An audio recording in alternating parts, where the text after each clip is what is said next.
Now it's time for No Pucks Given with Dan Kingerski of Pittsburgh Hockey Now. Penguin Scoop's locker room buzz and straight-up analysis. No fluff, all hockey. Now, here's Dan. Well, it is No Pucks Given here on the Pittsburgh Hockey Now platforms. Hi, I'm Dan Kingerski. It is, say episode 46 or so. You will be hearing this on Monday, January 19th. And, nothing happened with the Penguins this weekend whatsoever. Let's just run down the news and notes real quick here before we get into our big topics du jour. One will be playoffs. Two, maybe some trade deadline chatter. But the primary thing that you're going to want to get into is shootouts. We'll probably start with that. I'm going to welcome in Vince Communal here in just a moment. The news and notes from practice. Shea Andersson was back in Pittsburgh. Poor, I almost called him Seth Jones. No. Caleb Jones, I had to think about it for a second because he only played 7 games with the Penguins, but he finally gets healthy after, a pretty serious lower body injury rather early in the season. Now he goes down to Wilkes-Barre. First game, suffers an upper body injury. He'll be out for some time. They sent down Rutger McGroarty. The Penguins recalled Joona Koppanen. That's kind of an easy decision, easy move there.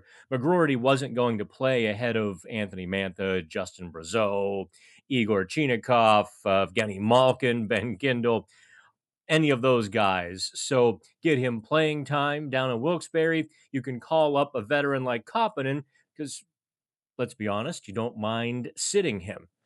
And Shelley's coverage, anyway, of practice, it looks like the coaches might give Ryan Shea a seat for a game or two, putting Ryan Graves back into the lineup with Connor Clifton. Kind of an interesting move. I thought Shea was playing really well, but you do kind of need to get Ryan Graves in there. If you have any hope of trading him now or in the future, you've got to give him some NHL ice. So those are the news and notes for the weekend. Obviously, the Penguins fan base, even the team to a lesser extent, is up in arms over the team's 7th shootout loss this season. They are 1-7. Arturs Shilovs has 6 of those 7 losses. He is 1-6. Did I see Vince Communal joining me? I think I did. There's Vince. So I got the generic intro out of the way. Vince, how are you? I'm good. How are you? No, we hang in there. So from my lovely Seattle hotel, although I'm not really in Seattle, I'm literally at the airport. If I had a window on the other side, you would see the Delta hub of SeaTac here in Seattle, only because I've stayed in downtown Seattle 3 times now. I'm just never doing it again. Oh, yeah. I used to have to go there for work, and I would always leave the night before I had to fly out and get a hotel room near the airport because it was a nightmare. There is a nice little casino/restaurant right by the airport that I can text you later. Oh, well, now we might be talking because there's actually a giant Seattle contingent that moved to the north side in Pittsburgh. So I'm friends with all of them. Like, oh, you have to go here, you have to go there. Last time I was in town, they gave me a couple of restaurants that I absolutely had to visit. And one had kind of fallen into such disrepair.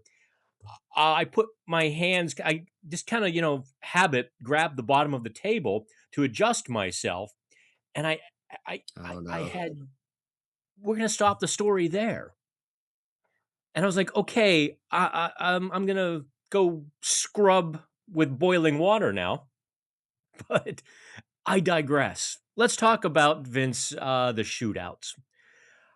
I should have been nicer on social media.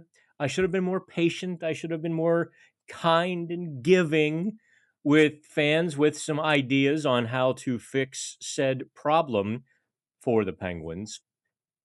But I didn't. I couldn't. I probably won't. It's craziness, isn't it? It is. I mean, it's it's a really bad look for Arthur Shelovs, who otherwise has been playing pretty well. But the other side to that is the Penguins don't score in the shootout Right. either. And that's part of the problem. He could stop as many pucks as he wants in the shootout, which of course would be all of them. But if they don't score more than once, they're probably still going to lose the shootout. So, there's two sides to this. And yeah, his numbers are absolutely atrocious to the point where I might consider switching out goaltenders. And I know that's kind of unheard of, but I mean, it's that bad. And but they have to score. And I think I don't think I'd ever say this about Sidney Crosby about anything, but it might be time to retire him from the shootout and just Yeah, let that's somebody else shoot. I don't I've been a bit brusque when people suggest changing goalies, just because you're putting your backup goalie in such a tough spot there. He's ice Right. cold. The risk for injury probably outweighs any benefit. Sheloff did stop 2 of 3 last night, and quite frankly, he thought he had the third one. Uh, I guess Kent Johnson's it just dribbled. But Yeah. and I was kind of going over this in my head. Kent Johnson has been playing a lot of fourth line duty for the Columbus Blue Jackets. And here he is. I mean, he is a former line mate of Rutger McGroarty at the University of Mhm. Michigan. I think their first year, I think they played some together. If I'm wrong on that, I'm sure I'll catch it You'll hear about it. in the comments because I know he played with Frank Nazar and some other guys, but I thought he played a bit with Kent Johnson as well. And that's just it. The Penguins don't have those young, slick sticks that grew up with the shootout and screwing around and trying crazy things. They've got Sidney Crosby and Evgeny Malkin, whom everybody has seen their moves for 20 years. Yeah, I mean, well, Chinakhov has obviously been great to the two times that he's gone, or the few times that he's gone. Um, Try Ben Kindle. He can come down with speed. I could see him coming down with speed, trying. It's just a different look. Even when Eric Carlson's healthy, try him. I mean, the guy won the Norris Trophy a couple of times, 3 times, I think, Yeah. and try him in the shootout when he's healthy. Or, is there a guy on the third or fourth line that could be a shootout specialist like Eric Christensen used to be, or, you know, somebody like that? I mean, there are guys in this league, like you just said, that are on the fourth line that for whatever reason they're just really great in the shootout. Can the Penguins go out and find one of them maybe? Well, I will tell you that the Penguins do practice this, so I get an up close and personal look at these shootout practices because they do it at the end when we're all sort of gathered there in the corner of the UPMC Lemieux practice rink, and I can probably safely cross off Ben Kindle. I haven't seen him make shootout moves that would make anybody want to replace Ricard Raquel, Sidney Crosby, you know, or anybody else who's kind of going down there. The one guy I'm curious about would be Anthony Mantha because he's got those really slick hands. I don't know, maybe he could incorporate that. I mean, with the wingspan he's got, maybe he or Justin Brazeau.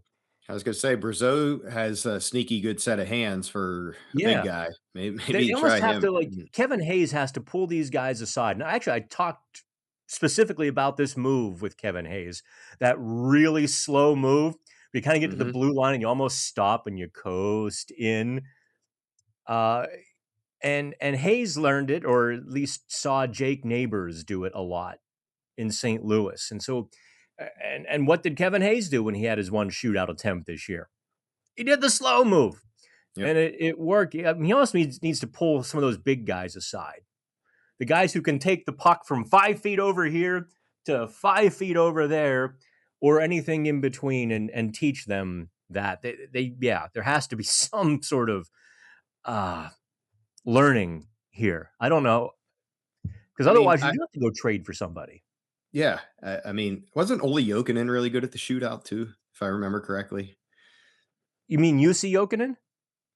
UC, yeah, Ole played for Florida. Yeah, UC. Wasn't Yeah. he? Oh, UC was like perfect, like 15 or Yeah, 16 or something silly. yeah, yeah. Um, if I remember correctly, Mario wasn't good in the shootout. I mean, he only played that one season with the shootout, I think, but he had a Yeah, couple yeah, only chances and he half that wasn't. year. Yeah.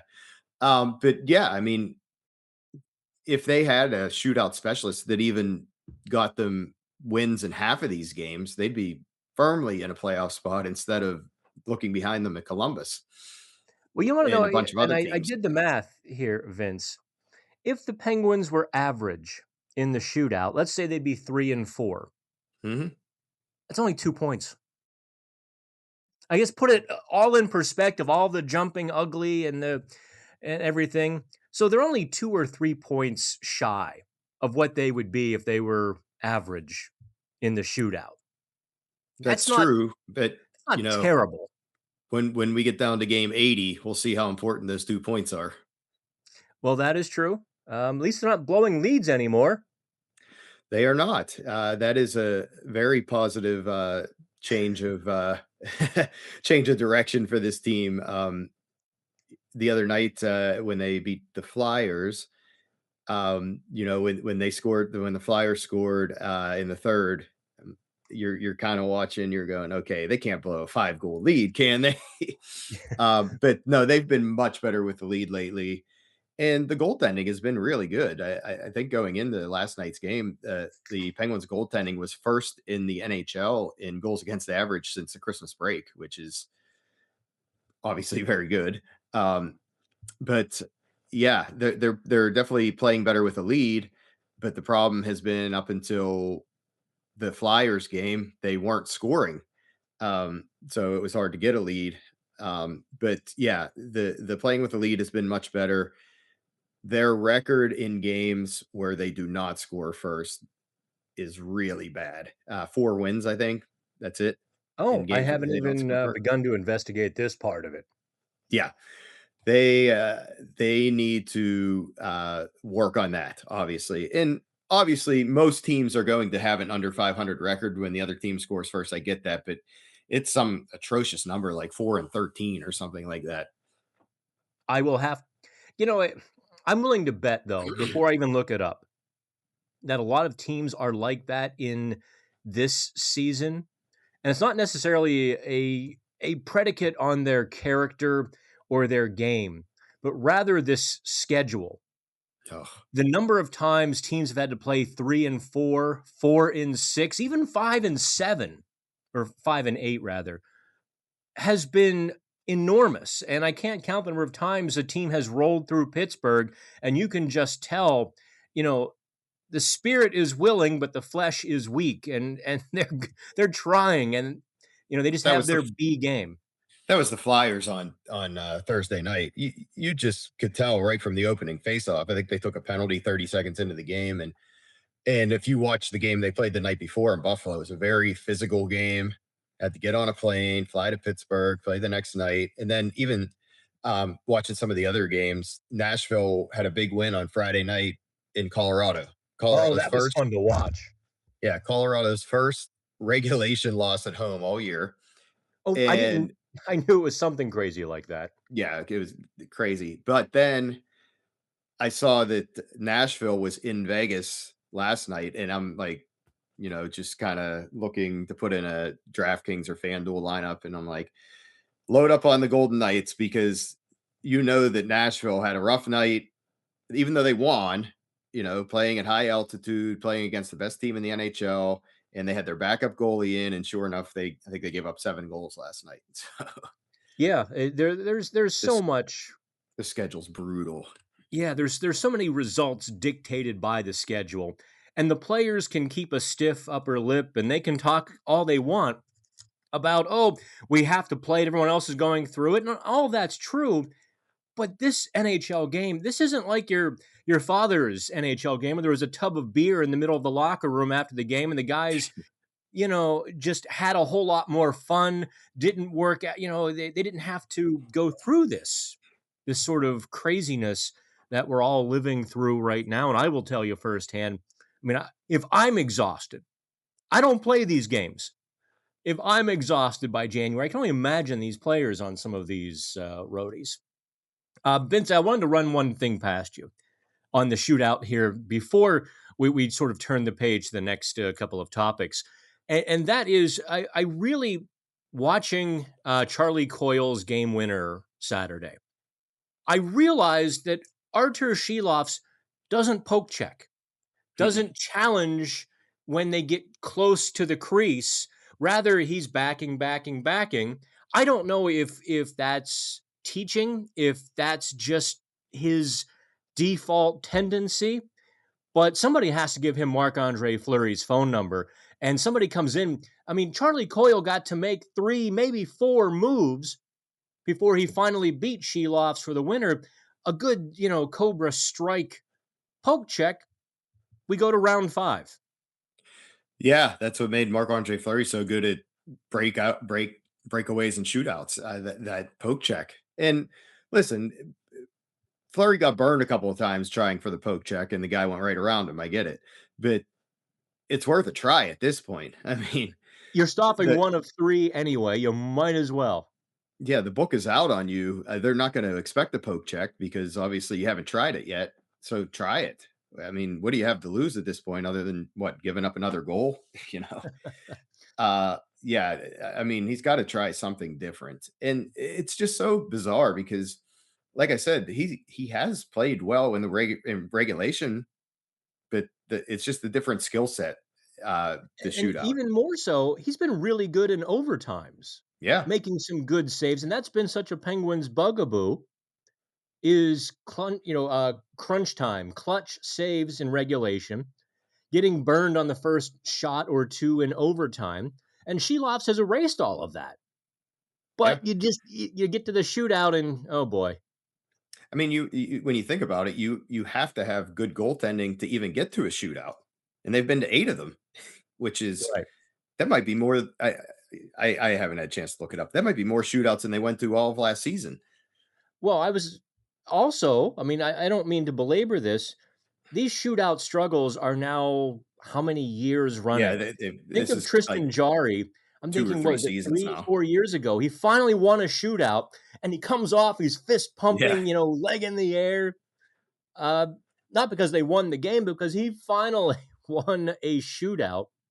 They're clearly, I suppose I've given the only answers I can other than practice. Figure it out. He was Tristan Jarry was busy shutting out the Canucks last night while the Penguins were losing another shootout. Oof. I think both teams really will do well on that trade. Yeah, I do too. I really like Stuart Skinner.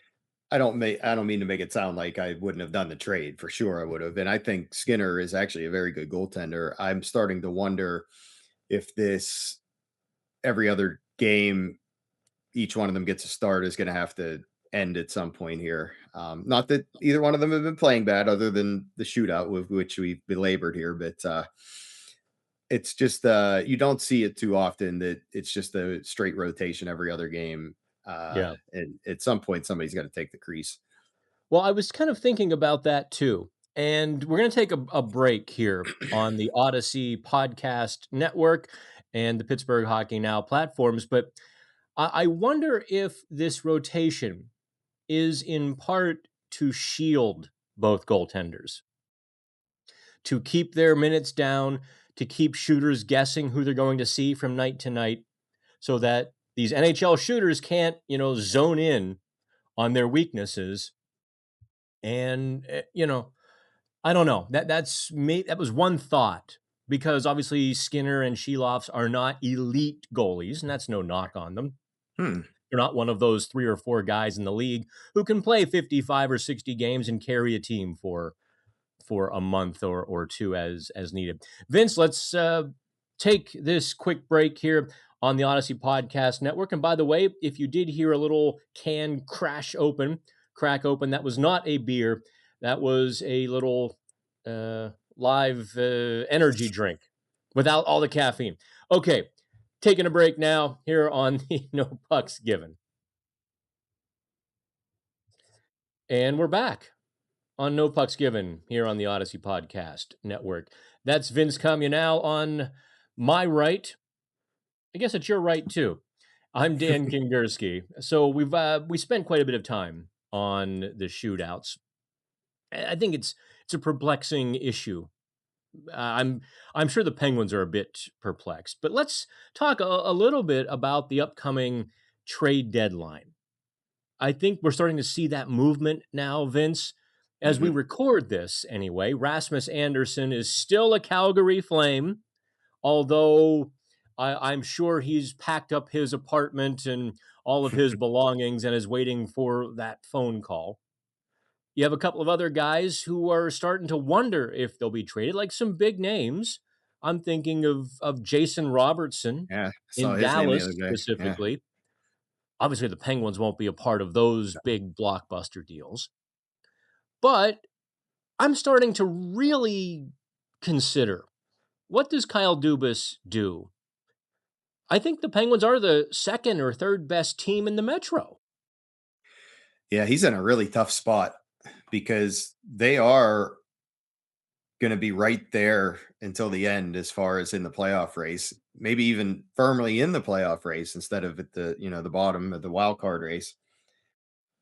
But they also have some young guys that need to come up here and start getting some ice time, and they have all these veteran guys still here. We saw Blake Lizotte signed a 3-year deal this week. I was surprised by that. Not that they re-signed him, but just the length of it. But good for Well, he's him. only He's 27. It's not like he's going to be 35 when the contract runs. right. I just I didn't see it coming, I guess, other than he's been playing really well. And I mean, full marks to him. He deserves it. I just didn't have that one on my radar. But Vince, let me interrupt you, and I apologize. Literally, I just said this a moment ago. We are recording this on Sunday afternoon. Well, Sunday afternoon my time, getting Sunday evening your time. Literally, the Vegas Golden Knights just acquired Rasmus Andersson. wow. They How do the Golden Knights do this every year? Last year it was Hurdle. This year it's unbelievable. well, they don't care about players. Let me rephrase that. That's not quite what I mean. But they're just kind of cold about it. They Mhm. were happy to say goodbye to any of the original misfits. They Oh, didn't yeah. really factor that into any personnel decisions. Yeah, they So, just Andre Fleury and Jonathan Marchessault, I don't go down the list. yep. Riley Smith. Okay, guys, thanks. Thanks for the cup. We'll see you. And that was the end of it. Yeah, they Let me just go find the out and trade get here. the You tell me what you think of Kyle Dubas. I'm going to throw here. I feel like Linda Redmond. Talk amongst yourselves. Listen, I'm going to throw one name at you here. What do you do with Anthony Mantha? Yeah, that's a tough one. But I think I would trade him. And Oh, not because he hasn't played well, but I think you can really fetch something for him. And you have kind of the backfill when everybody's healthy. When everybody's healthy, you do kind of have the backfill to fill his role. And like I said, I'm not saying trade him because he's not played well. He's played really well. And that's why yeah. I think you do trade him, because I think you could really fetch something for him. That's interesting. I go back and forth on this because, Rutger McGroarty needs some playing time. Hmm. Sooner or later, they have to find a spot for Tristan Bros. I would assume Ville Koivunen, although I think they can say, they can honestly say they gave Koivunen more than enough Hmm. runway this season to sink or swim, and it wasn't the right time, or maybe he won't swim like we all assumed he would. But yeah, you do have to create some space. I don't know. Next year, will Horkoff Yeah, that be too. NHL Yeah, bound? and that What about Bill Zonin, who in my mind is a thoroughbred that they got a steal for in the 20s yeah, to get him. Yeah, yeah. as much as It's the same thing with like Berzo. I mean, he's been great, but what do you do? I well, Brazeau is signed for next year, so you've got time on that one. Right, but I'm just saying, like, is he actually preventing like a Tristan Bros or somebody from like that from playing? Yeah, You know, because I think Raquel is here to stay. I think Rust is here to stay. I think those are Sidney Crosby's line mates when healthy, and he wants them to be here. So I think they're going to be here. But um, so when you start looking at other trade candidates, that's who you start looking at. And yeah, like you said, I mean, you just brought up 5 names that could potentially fill that void either this year or next year, this season or next season. But yeah. and why not? If you could trade him for a 3rd round, I don't think you get a 2nd round, maybe a 3rd round pick. Well, see, I'm gonna here. This is where I'm gonna jump in. Hmm. In the sense, you're only going to get a later second round pick for an Anthony Mantha. It's worth it to keep him for this playoff push, Hmm. and presuming you make the playoffs. I mean, they are at somewhere around 55 to 60% chance to make the playoffs. So I think you start talking in probabilities. At that point, he becomes your own trade deadline acquisition, right? Hmm. Yeah, So that's kind of what I'm leaning toward right yeah. now. Like we said earlier, it makes Cal Dubas's job really difficult. If they were the Colorado Avalanche, for example, I mean, that's a very extreme example, but if they were firmly, even the Carolina Hurricanes, if they were that far ahead in leading the division, yeah, you probably don't make any trades because you got to that point because of the players that you have on your roster. But where they're at right now, kind of on that fringe playoff team, it's kind of like, what do I, what does he do? Does he try to get some equity for the future, or just, hey, let's just stick with what we got here and see if it gets us in the playoffs and go from there? There is a precedent to trading away some players. I'm thinking of the Philadelphia Flyers season and a half ago when Daniel Briere, those of us who are old call him Danny still, looked at his team and said, you know what? Yeah, we're in a playoff spot, but we're not really a Stanley Cup contender. He trades Sean Walker. I traded somebody else, and it's not coming off the Yeah, top of my head. and I can't think. Maybe you Yeah, I remember, don't. But but it gutted the team. Not just not on the ice, because they actually had some sort of competent replacements for these guys, and they got a nice haul for Walker. Don't get me wrong; they got a first round pick and plus, but it was just such the wrong message yeah, for the locker room anyway that they tanked, and I don't think they have really recovered from that moment. They're still the exact same platform where they're trying to make the playoffs and they're rebuilding and I look back and I wonder, what did you accomplish? yeah. Was that 28th overall pick really worth the punch in the cookies to the locker room? I mean, you if you remember what happened when the Penguins traded Jake Gensel, it almost seemed like the locker room was pouting's not the right Oh, word. they pouted. Yeah, There's no okay. question. We'll use the word pouted then. I think they lost like 6 out of 8 after he was traded or something like that. And I mean, they looked lethargic and just wasn't the same They team. got blown out that night by the Oh Capitals, yeah, that was and yeah, it was ugly. awful. So I mean, it definitely has an effect on the locker room. Uh, it's just you got to be real careful. You know, are you bringing an actual player back in a trade, like something that fills a need that you don't have? like a shootout specialist. Way to bring it back, Yeah. Vince. Or is it, you're just trading for the sake of trading to get a second, third round pick, probably more likely a third round pick. So it's not, he doesn't have an easy job. See, a third round pick holds no Yeah. value Yeah. to me. The Penguins have so many picks. I'm like, I'm not getting out of bed for anything less than a really good second round pick. Yeah. And I mean, maybe he looks at it, Kyle Dubas looks at it and says, you know what? I already made my move. I got Chinikov. That was my move. And now I just kind of work with what I've got here. And other than, maybe you trade, I don't know, like a extra defenseman or, somebody like that, but, which they have a surplus of, but Well, I was kind of wondering about that too.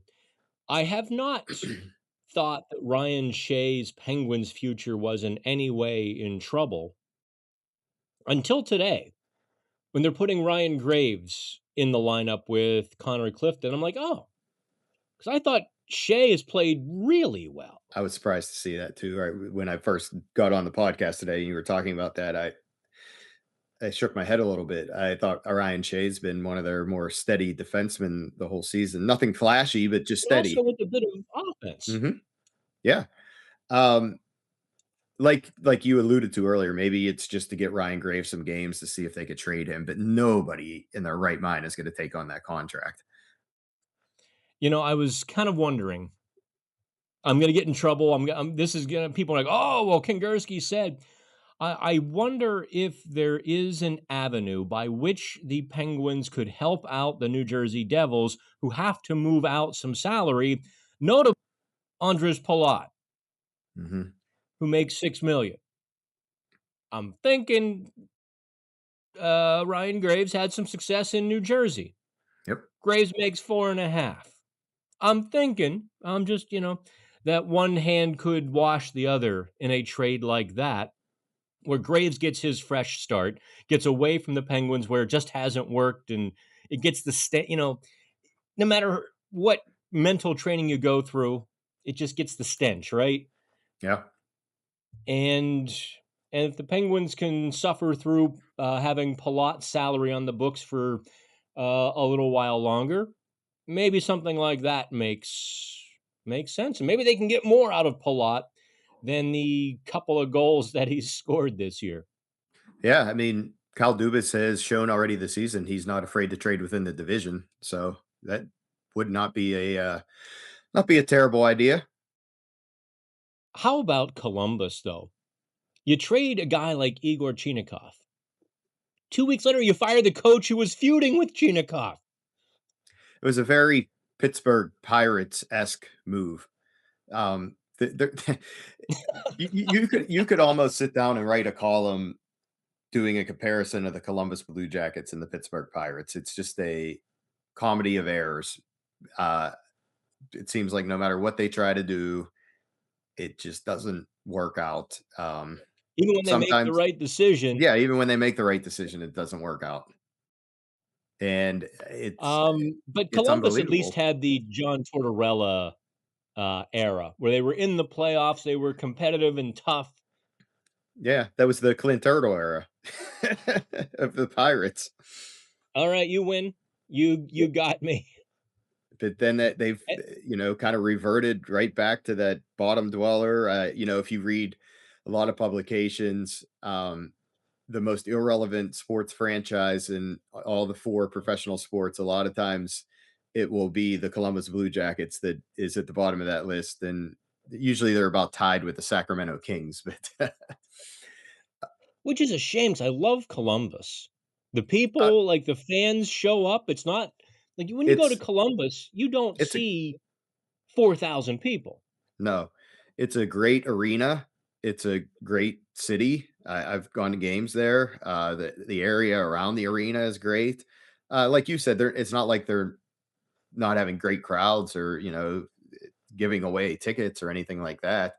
Um, it's a it's just I don't know for whatever reason there are certain franchises just can't seem to get out of their own way, and the Cleveland Browns, like There's examples in every league, and for whatever reason, the Columbus Blue Jackets are one of them. All right, Vince, let's turn the page here to our last topic. We've already done 35 minutes, which is kind of where we're supposed to be with the podcast. Playoffs now. With a 55 to 60% chance, depending on what models you want to use. I think Money Puck has them, right in that spot. I also look at the competition as well. Washington is very average. Maybe they had a great year last year. They always were feeling good, but this year they're kind of water finds its own level. The Columbus Blue Jackets are hot right now with the new coach. That's going to end, and they're going Yeah, to it's gonna. sort of go back to their own level. The New Jersey Devils are imploding. The Ottawa Senators have imploded with a lack of goaltending. Mhm. Uh, I think the Penguins have to make the playoffs at this point, don't they? I mean, when you look at where they are in the standings right now, and then you look at the kind of projection in the history, if you're in the playoffs at this time of year, it's something like over 50%. Well, like you just said, the odds are 55-60% that you make the playoffs. And I do think that they're going to be right on the fringe. I See, don't I think they're don't going to. think they'll be on the fringe. I I honest to goodness, I I'm don't. telling you this now. Hear me now, believe me later. The Penguins are going to be in a playoff position unless they punt. And by punt, I mean trade a Ricard Raquel. I mean make a big trade where they sort of send out several veterans, or Sidney Crosby gets injured. Yeah. Something big is going to have to happen for the Penguins to be out of the playoffs this season. I just think they're better as currently constructed than the other teams that could take that away from them. Yeah, I mean, I could definitely see your point. I'm not like, adamant like they're going to be the 7-8 seed. They've gone on stretches this year where you're like, wow, they won 6 in a row recently. You're just going, okay, wow, look at this team. And then there's been other stretches, granted, not so much lately, but there's been other stretches where it's like, no, I don't see it. Um, let's just hope that every game from now until the end of the season doesn't go to a shootout. But uh I don't know. I just think that there's going to be some ups and downs. This Western Canadian trip always seems to be a turning point of the season. So this will be an interesting week here to see, how this goes, because the last couple trips out there haven't been too kind to them. But yeah, I don't No, know. they I have not. I think that they're going to, we could agree to disagree. I think they're going to be right on the fringe, 6, 7, 8 seed. But for their sake, I hope you're right. Did you just try to work in the 6-7 on me? No, Did you no, I just did drop a not. 6-7? It wasn't on purpose. All right. Hey, I do have the trade so that we can call ourselves current. This whole thing, like recording hours in advance of people hearing it, is kind of weird to me because I'm always going live. But Yeah. in exchange for defenseman Rasmus Andersson, uh, Calgary is retaining 50%. They are Wow. receiving Zach Whitecloud, a 2027 first round pick, a 2027 second round pick that becomes a first rounder if Vegas wins the cup this year. I would assume that's become a second rounder or a first rounder in a different year. Yeah, it Uh, must. and Wow.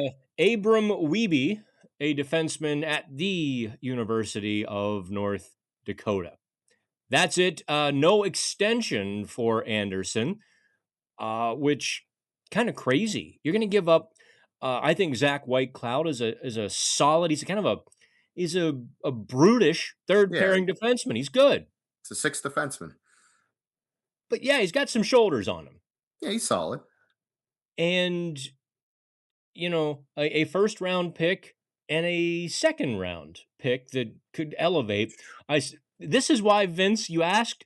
This is how Vegas keeps doing it with Noah Hannafin, with Tomas Hertl.